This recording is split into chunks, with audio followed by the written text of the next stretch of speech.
Bonsoir à tous, bienvenue à ce flash d'information.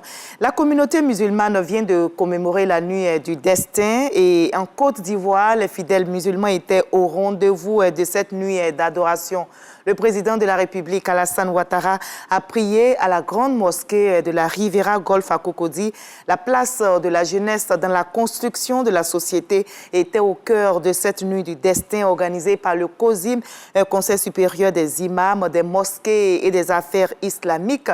Prières et invocations ont marqué l'événement, nous rapporte Mama Traoré. En cette nuit, dite de la destinée, le chef de l'État se rend comme de milliers d'autres fidèles musulmans à la grande mosquée de la Riviera Golf pour un moment d'adoration. Moment qui débute d'ailleurs par cette récitation du Saint-Coran accomplie par Imam Moussa Diarra.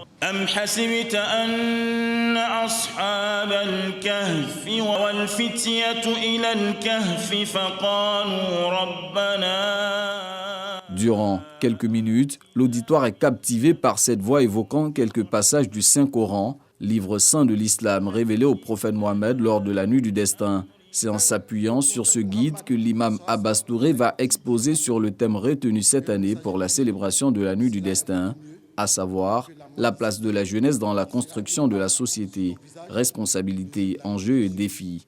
Une partie de notre jeunesse aujourd'hui en manque de repères à cause de la démission de la cellule familiale. Hélas, la consommation de l'alcool, la drogue et la dépravation sexuelle sont devenus aujourd'hui les passe-temps favoris.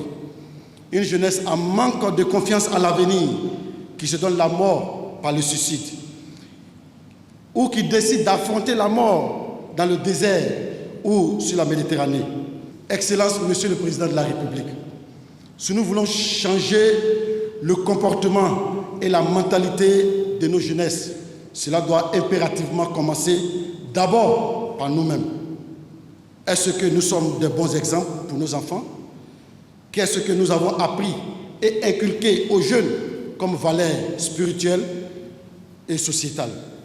Allah nous dit dans le Coran, dans le verset 13 de la sourate 13, Dieu ne modifie point l'état d'un peuple tant que les individus qui le composent ne modifient pas ce qui est en eux-mêmes. En choisissant d'aborder ce thème, le COSIM, Conseil supérieur des imams de mosquées et des affaires islamiques, entend ainsi soutenir la dynamique nouvelle impulsée par l'État. L'objectif du COSIM est d'appeler l'attention de l'ensemble de la communauté musulmane et partant de la communauté nationale tout entière face aux maux qui minent notre société et sur les défis qui sont les nôtres dans ce vaste chantier d'éducation et de valorisation de notre jeunesse, appelé à prendre toute sa part dans l'édification de cette Côte d'Ivoire nouvelle que nous appelons de tous nos voeux.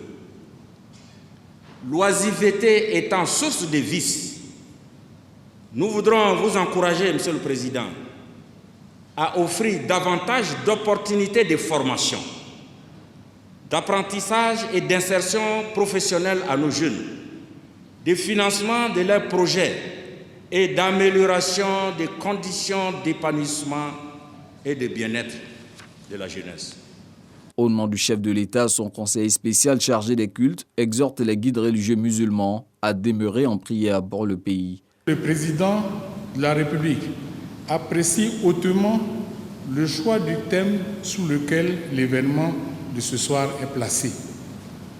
En effet, la jeunesse a constamment été au centre des préoccupations majeures du président Alassane Ouattara.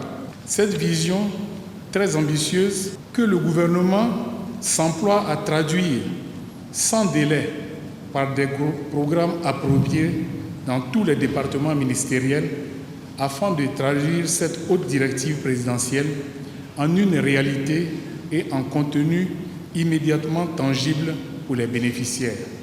En somme, la parole coranique consacre, et je cite, « Le croyant est invité à être suffisamment lucide afin de profiter de sa jeunesse pendant que la vieillesse n'est pas encore là. » Fini la célébration officielle, place à la louange. Dans les lieux de culte comme à domicile, le Saint-Coran recommande aux croyants dévotion jusqu'à l'aube de cette nuit du destin, ce qui leur vaut comme récompense spirituelle des mérites de plus de 1000 mois d'adoration. À l'étranger, en Tunisie, Rachid Ranouchi, le chef du parti d'opposition Ennahda, a été arrêté ainsi que plusieurs cadres du mouvement islamiste.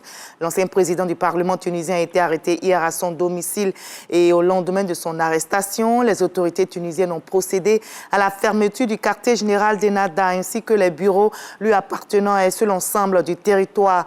Ils ont également interdit à Ennahda toute réunion et c'est suite à une conférence d'Ennahda sur le thème de la liberté des détenus politiques que des responsables du mouvement islamiste ont été interpellés. Pour le mouvement Ennahda, l'arrestation de son chef est un enlèvement car aucune raison ne lui a été notifiée. La Chine accuse le G7 de la calomnier et de la salir. Ce sont les thèmes employés par le porte-parole de la diplomatie chinoise ce mardi 18 avril. Des déclarations qui font suite à la publication d'un communiqué des membres du G7 à l'issue de leur sommet tenu hier au Japon. Le G7 a critiqué certaines positions politiques du régime communiste et noté également que ce communiqué du G7, à savoir de l'Allemagne, du Canada, des États-Unis, de la France, de la Grande-Bretagne, de l'Italie et du Japon. Ce communiqué a touché des points considérés comme sensibles par Pékin, les questions de l'invasion russe en Ukraine et les craintes d'une action similaire de la Chine contre Taïwan, notamment ont été au centre de la réunion après des manœuvres récentes de l'armée populaire de libération dans le détroit de Taïwan. Je vous retrouve à 20h pour la grande édition. À tout à l'heure.